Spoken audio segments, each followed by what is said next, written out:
Seterusnya, kita pergi pula kepada ta'rif al-qat'u.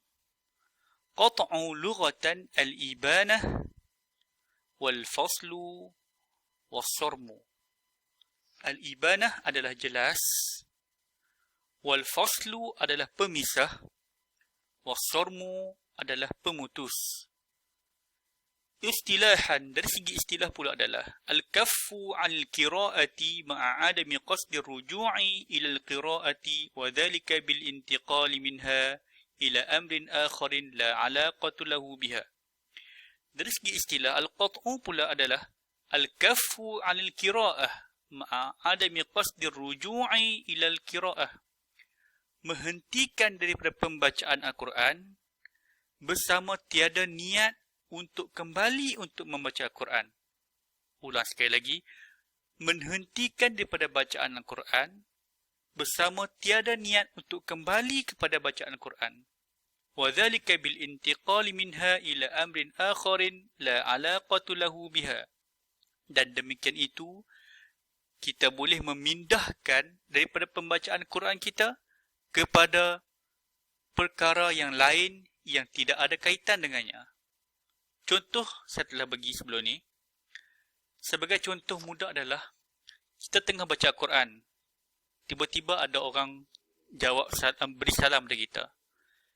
Sebelum kita untuk jawab salam, kita perlu menghentikan bacaan Al-Quran. Jadi perhentian bacaan Al-Quran untuk menjawab salam. Menjawab salam itu adalah amrin akhar. Itu dipanggil al-qat'u. Contoh lain pula, ketika kita baca Al-Quran, kita buat pengulangan bacaan Al-Quran, muraja'ah. Kita dahaga. Bila kita dahaga, kita berhenti untuk minum air sekadar menghilangkan dahaga. Jadi berhenti untuk minum air itu ialah intiqal ila amrin akhar juga. Itu dipanggil juga al-qat'u. Ataupun, walaupun kita berhenti bacaan Al-Quran untuk sujud tilawah, bila mana kita sampai ke tempat yang perlu sujud tilawah, itu juga termasuk intiqal ila amrin akhar juga, iaitu kita berhenti ataupun memindahkan kepada urusan ataupun perkara yang lain. Itu juga termasuk dalam al-qat'u, dan banyak lagi contoh-contoh yang lain. Persoalan, bolehkah kita qata' ataupun al-qat'u pada mana-mana tempat dalam Quran? Jawapannya adalah kita boleh qata' pada di dalam Al-Quran hanya pada dua tempat. Yang pertama adalah pada akhir kalimah Al-Quran. Yang kedua pada akhir surah. Maafkan saya, ini ada kesalahan ya. Bukan pada akhir kalimah, tetapi pada akhir ayat Al-Quran. Kesalahan di sini ralat, boleh perbetulkan, bukan pada akhir kalimah, tetapi pada akhir ayat Al-Quran dan pada akhir surah. Dekat mana kita tidak boleh qata'? Iaitu selain keadaan di atas, keadaan yang dua ini, akhir kalimah dan akhir surah, selain pada keadaan itu tidak boleh kita mengqata'kan bacaan kita. Sebagai contoh, kita sedang baca Al-Quran pada surah Al-Fatihah. Ihdinas siratal mustaqim, siratal ladzina an'amta alaihim. Bila kita berhenti pada perkataan alaihim, iaitu pada akhir kalimah, dan kita tidak habiskan ayat, tak habiskan surah lagi, tetapi tiba-tiba kita ingin ke tandas, kita ingin minum air, kita ingin makan, adakah boleh kita berhenti pada kalimah tersebut? Jawapannya tidak boleh, melainkan kita perlu habiskan ayat tersebut ataupun kita kena habiskan surah Al-Fatihah tersebut. Saya harap contoh ini jelas kepada anda semua. Okey, seterusnya kita pergi pada perbahasan yang terakhir, iaitu as-saktu. Ta'rif as-saktu. Lughatan as-samtu wal-qat'u was-sakanu. As-samtu wal qat'u was sakanu.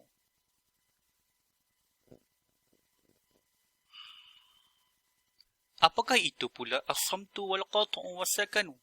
As-samtu adalah diam, wal qat'u potong, was sakanu tenteram ataupun tetap.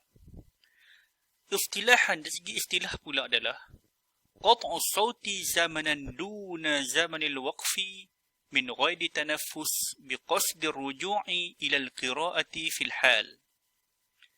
Dari segi istilah as-saktu adalah memotongkan suara dalam tempoh yang bukan tempoh waqaf.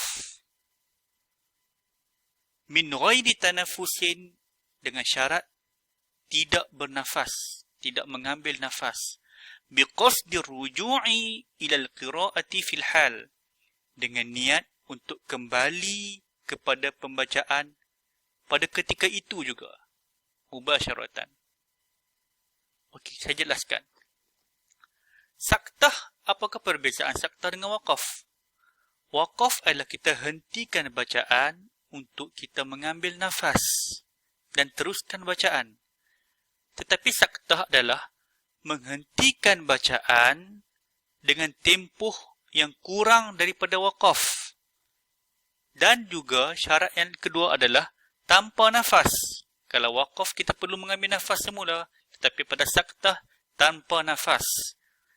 Dan ia juga sama dengan waqaf, iaitu niat untuk kembali kepada bacaan semula. Okey. Persoalan juga, adakah kita boleh saktah di mana-mana tempat dalam Quran? Jawapannya adalah kita boleh saktah pada semua tempat dan keadaan. Tak seperti waqaf, tak seperti qata' yang ada tempat dan keadaan tertentu. Tetapi dengan syarat perlu mengikut riwayat yang sahih. Saktah boleh berlaku pada akhir surah, seperti mana antara surah An-Anfal dengan Taubah. Saktah juga boleh berlaku pada akhir ayat. Saktah juga boleh berlaku pada akhir kalimah. Dan saktah boleh berlaku pada pertengahan kalimah. Contoh adalah seperti qiraat Hamzah. Al-ar, dibaca dengan saktah fil ar. Berlaku pada tengah kalimah, ya. Boleh berlaku pada semua keadaan. Dan saktah tidak dibolehkan sekiranya tempat itu tidak diriwayatkan untuk membaca dengan saktah. Itu adalah peringatan ataupun tambahan bagi bab saktah. Persoalan, saktah adalah kita hentikan bacaan dengan tanpa nafas.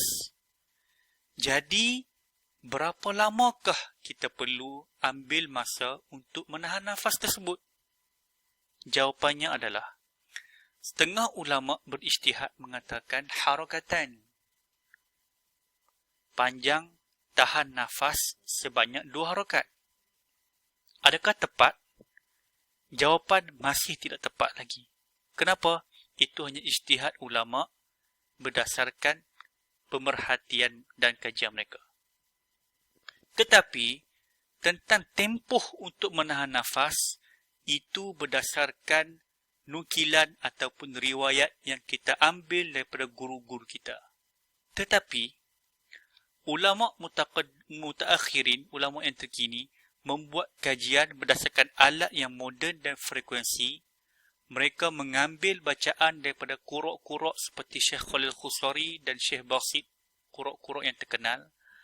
Mereka membuat kesimpulan kadar saktah adalah sepanjang 1.3 saat. Adakah itu kadar saktah yang paling tepat? Juga tidak tepat lagi. Kenapa? Kerana saktah tidak boleh ditentukan berapa kadar panjang saktah tersebut, melainkan apa yang kita ambil daripada guru-guru kita.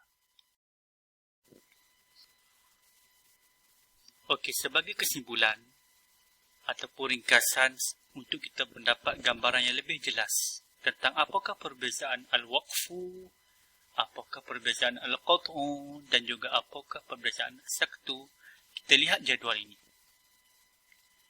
Al-waqfu, hentikan bacaan, ambil nafas semula dan teruskan bacaan. Al-qat'u, hentikan bacaan, ambil nafas dan tidak teruskan bacaan.